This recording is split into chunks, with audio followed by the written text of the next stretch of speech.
Hello, hello. Hopefully everybody can hear me. Perfect. I just got a thumbs up here. Awesome. Thank you for attending today. My name is Ashley. For those of you who have not sat in on a webinar yet, I am president of Journey Colorado. I handle all of our webinars. I've been the one to kind of spearhead this for the last couple of years here. So we are just kind of trying to keep up on a lot of different things that are changing. Obviously, in today's world, there's a lot going on. And so we, the goal is to kind of just help bring to light a lot of different things. We've done a lot on COVID-19, but we're still going to keep up with our normal webinars that we've been doing for so long and really try to keep everybody on the forefront of that as well. So we'll go ahead and get started. For anybody that's new joining us for the first time, we record all of our webinars and we post them on our webinar channel. You can go to our website to look at past webinars. You can go to our website to view this one once it's been uploaded. And then we also have a lot of webinars from the past as well. So should you have any questions, you can always reach out to your payroll specialist and they can guide you in the right direction. But for today, we're going to talk about fraud. There has been a lot of fraud that has hit specifically the payroll industry. I know it's hitting a lot of other industries as well, but fraud in our industry has been a huge, huge topic of discussion lately. I know a lot of people have probably heard different situations that have happened. There's been some in the news for sure. But we just wanted to kind of hit on some things internally as well as externally for you guys that we think are going to be good options for you guys to kind of keep in mind. There's some good tips in this. There's some good tricks of the trade, but most importantly, it's just getting to a place where you know that you can be secure.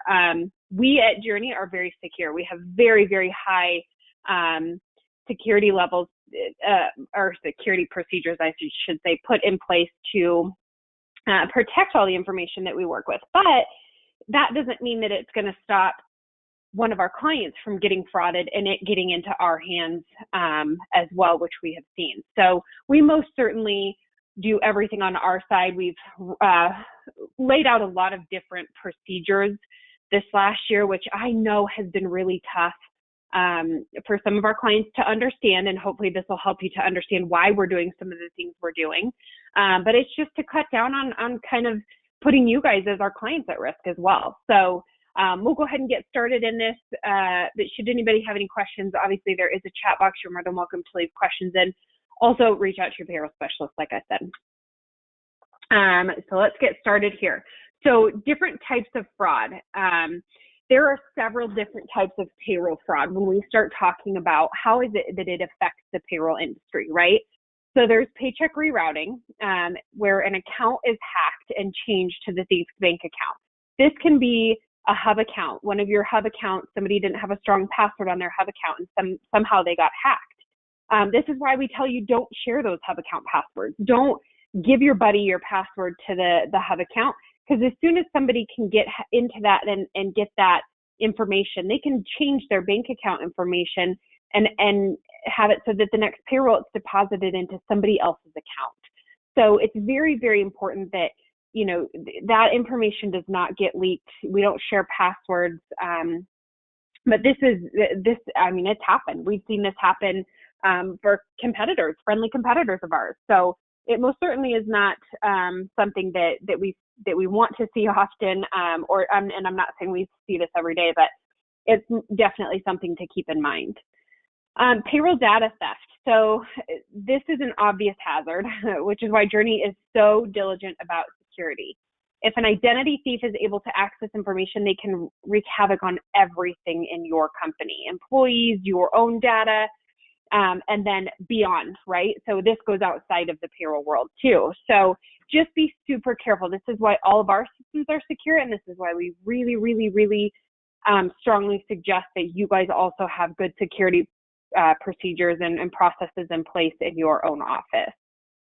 Paycheck forgery. So While it seems like high-level thievery, methods like this are becoming easier and easier for average Joes.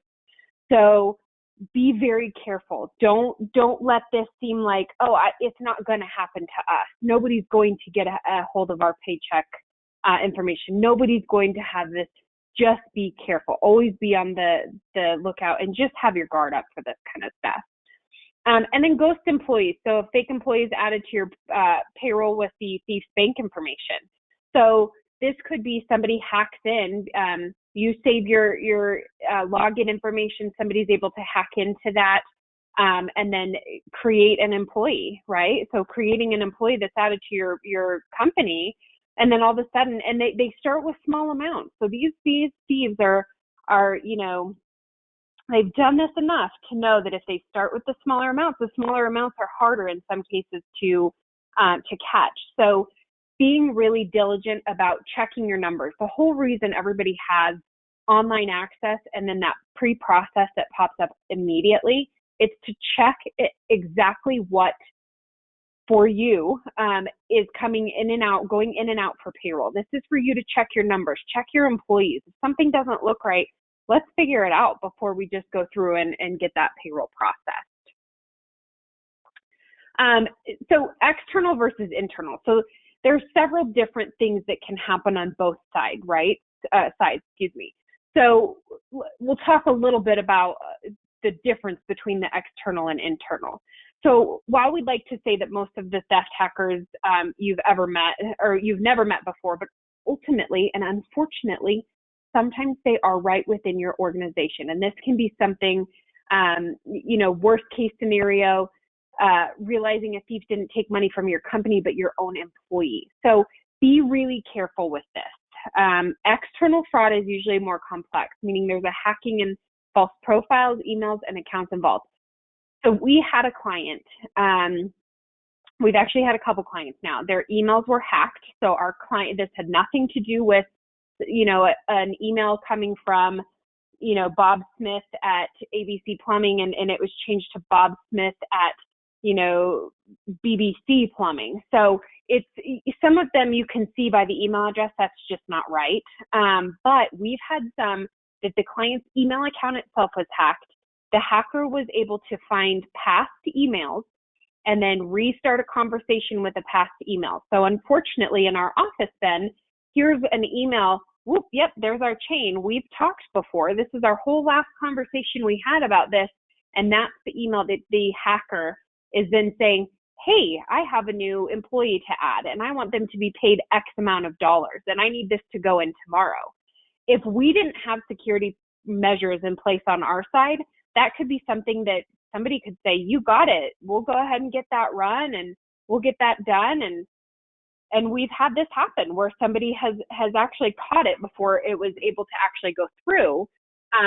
But this poor client of ours had seen the debit from their bank account or the attempt at their bank account, and we were able to stop it before it went anywhere. That was the minute that Journey put in the procedure that we don't take that stuff over the phone. We don't take it over an email now. We call and we double check. And so again, these are some of the things that, these are reasonings behind why we've had to do certain things that we've done to kind of beef up our security as well. Because again, it's to protect you. So while it might seem, why is Journey calling me to confirm something, or why do they, need me to confirm any change I make? It's for this kind of situation. So somebody, has gotten into your email or they've created something, that you didn't have anything to do with. Okay. Employee theft. So the internal side, unfortunately, yes, some employees will try to take money they haven't earned. And I'm not talking just, hey, they're trying to steal from the company. This happens in ways that none of us ever would have imagined before. And it's things that you may not think that it's happening, but it is. And so it's really important to make sure that you start paying attention to certain things, or not because you don't trust your employees, but because every little bit counts. Okay. So time theft. This is the number one thing that we see as a payroll company is time theft or falsifying hours. So if an employee is tracking time and they're submitting more hours than they've worked or adjusting hours to kind of hit maybe I get a little bit more, or, maybe I can clock in 10 minutes early. That 10 minutes over the course of a week, a pay period, a year, that really adds up. And that's stealing. That is an employee trying to get wages for hours they did not work. So while I get that there's a lot of people that say, hey, we're on the honor system, and my employees, all they need to do is send me an email with the hours worked. And I get that. I most certainly understand that. I can most certainly, empathize with the fact that you want to trust your employees, but be very strategic, be very careful, and pay attention. Don't just approve timesheets without double checking the information and hours. Don't just assume that that's what the employee said, so that's what the employee worked. Pay attention to your schedules. Pay attention to, hey, that seems like an odd amount of hours, or, maybe they really weren't, meaning to do that, but boy, I think I might have a conversation just to make sure all bases are covered. So it's important to open your eyes enough to just kind of be able to see what could go on. Not saying this is going on, right? But what could happen? What could be something that could put me as an employer at risk for this? Buddy punching. This is one we see so many times. And this is why I've got clients moving to different types of time tracking mechanisms, whether it's facial recognition, fingerprint, things that help to eliminate buddy punching. So for anybody that's not aware of buddy punching is when people can team up and say, hey friend, hey, will you clock me in? I'm running about 5 minutes late. Can you go ahead and clock me in, because I'm just not going to make it in time. That is completely unacceptable. That is allowing somebody to, here we go again, back to they're sharing information now, right? So now Billy has Bob login information, but Billy probably, also now has access to all of Bob's personal information. And did Bob know that? Probably not. Excuse me. So it's very, very important for clients to recognize and realize that buddy punching happens. It's definitely not something that, probably employees do all the time, or at least we hope not, right? But to prevent that and just, again, take this, as you will. And it's something that sometimes people are kind of, having to step back and say, okay, I need to make sure that we have our processes and procedures tightened up a bit. Look at fingerprint scanners, hand scanners, facial recognition, thumbprints. We have tons of clocks available. And so reach out, because let us, we can definitely bridge any sort of gap that you might have, but we can also just talk through what different options are there. What are things that you guys are seeing as a payroll company? What do you guys see? What do other clients use? So take advantage of kind of some of the things that we have available to you guys as well. And then purposefully using incorrect job codes. So obviously in payroll, we can set up different job codes, and sometimes different job codes have different pay codes that are associated, or wages that they earn with a different, job that they're working internally. So, really watch that too. When you are approving time cards, when you're going through things, when you're checking off, payroll numbers, make sure that there's not several different codes that maybe employees are starting to clock in or out against those codes or use those codes because they know they get paid a little bit more. So really, it's just a good idea to get in a good habit of checking that stuff. And again, this is not meant to be a don't trust your employees webinar. This is just kind of putting everybody into check. What we see in the industry, what we have recognized and noticed, and things that we want to make sure all of our clients are aware of. External theft. So as we previously mentioned, external theft can appear in the form of a paycheck rerouting, payroll data theft, ghost employee. All of this is possible if someone can get into your payroll account. Okay, so this is why signing in, keeping that information privy to just you, not passing it around, not leaving it on a computer where somebody else can get information. Because this form of hacking is definitely something that we see happen, but it's super dangerous. It opens up everybody. So it's not just your company information, it's employee information this can open up, which we all know what happens if classic identity theft is still going on. This is still a big thing and everywhere. I mean, this is not just a payroll company thing, but you also remember and know that identity theft, I mean, these people are getting information to go open accounts under your name. So this is why it's so important. You as the payroll administrator, you hold the key to a lot of information for employees.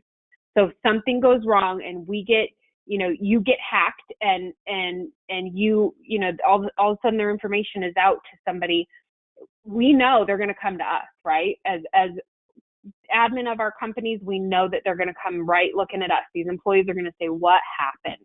So just make sure that you're paying attention enough to know, I'm not saving that information on my desktop. I'm not writing passwords on a sticky note that somebody can come in and find. So just be super, super careful with that. And it's not just writing it down on a piece of paper, right? It's somebody could hack your computer and you haven't automatically sign in for your payroll account. That is stuff that you just have to be super careful of. So what can we do to protect ourselves and protect our online accounts? So change your passwords often. I know that there are some programs that will require after 90 days that you change your password. And every 90 days you can't recycle passwords. It has to be something new. But if you don't have a program like that, it's always a really good idea. Set yourself a reminder in your phone, in your calendar, set it in your work calendar. Set something to remind yourself that every so often, every 60 days, every 90 days, change your information. Set it for your entire staff too. Hey guys, don't forget everybody's passwords must change. Okay, so changing your passwords often is obviously a great way to protect yourself. Don't use easy to remember passwords. Do not use 1234. Do not use password 1234. Do not use something that somebody knows that your pet's name is Tucker and you use that for everything. Do not set your password to your payroll account to Tucker. Make sure that you are making it less easy to have somebody hack too. Okay. So sometimes when a site has the option to generate a random password, use it. And my iPhone does this for me. If I create an account anywhere, my iPhone tells me use suggested password. And it's this massively long password.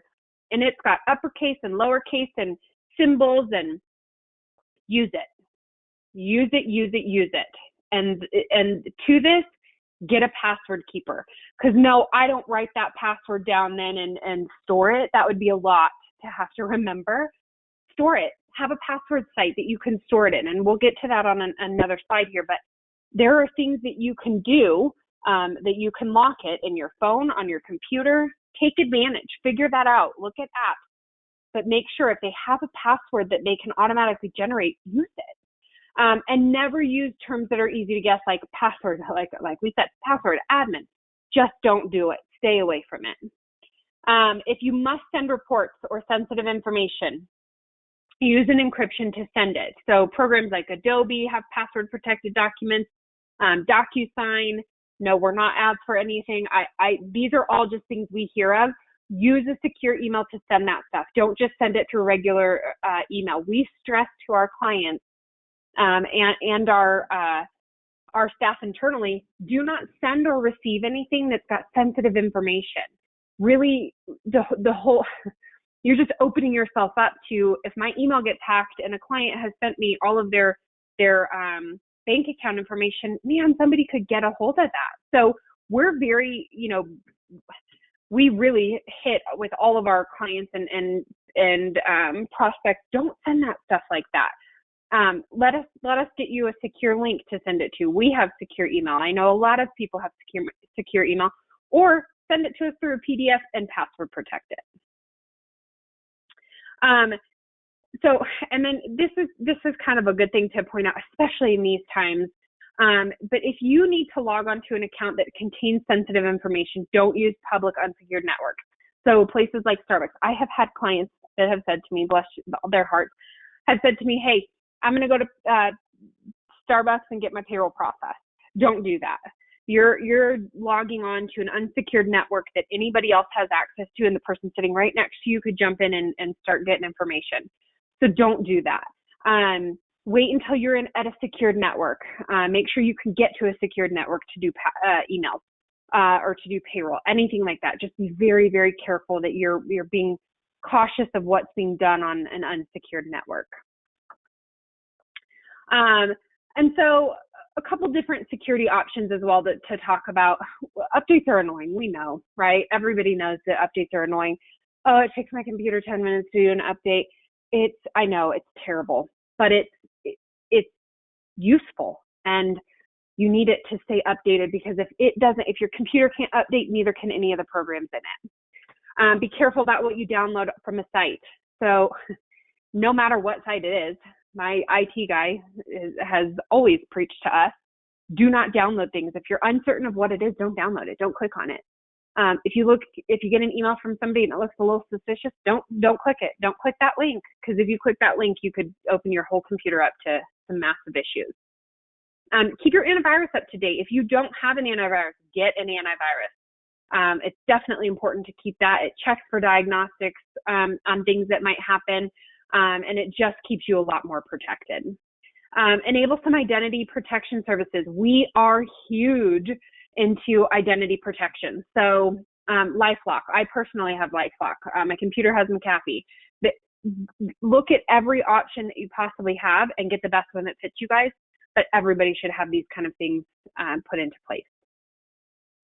And then, like we talked about a couple minutes ago, a password storage system. So there are places or apps that you can download on your phone to keep passwords secure. There are definitely a ton of other password keeper options. LastPass, we actually use that internally and love it. It's where everything is stored. You can log in, everything is right there. You can launch sites from there. You can share, if two people in the office need to log into something, you can share it securely through that. Again, not a plug or an ad for LastPass, but they have been phenomenal for us. And then there's places like Keeper, Dashlane. I'm sure there's tons of other ones too, but definitely look into some password storage and keep yourself protected that way. And then some of our resources. So if you're sending us secure information, at the end of, or at the bottom of everybody's signatures, there is send secure email, or, an option to send me email securely. Use it.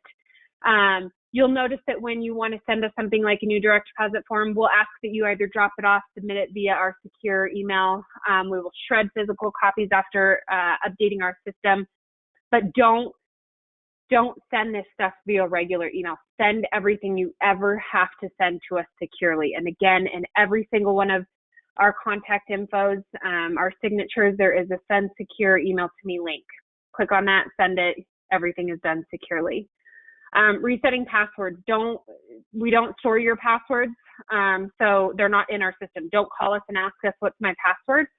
If somebody forgets their Hub account password, again, you cannot call me and say, hey, I need you to tell me what my password is. We don't have that option. It's not in our system.